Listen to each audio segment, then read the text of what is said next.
এই হর্নবিল পাখিটা নিজেদের মধ্যে মারামারি করতে গিয়ে তার ঠোঁট ভেঙে ফেলে। অ্যাকচুয়ালি সে তার ঠোঁটটাকে ঠিক করে বন্ধ করতে পারছিল না। এক্স রে করার পর বোঝা যায় ওই জায়গাতে একটা ফ্র্যাকচার হয়ে গেছে।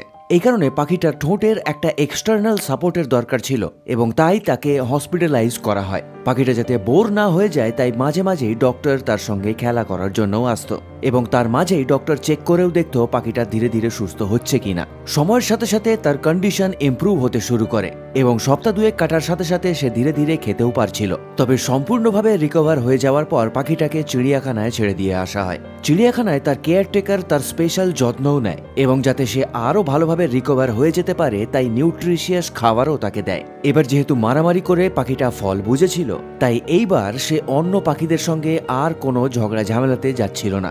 তবে তা সত্ত্বেও পাখিটার মধ্যে দুষ্টুমি এখনো ছিল। কখনো কখনো সে লুকিয়ে লুকিয়ে ভিজিটারদের খাওয়ারও চুরি করত।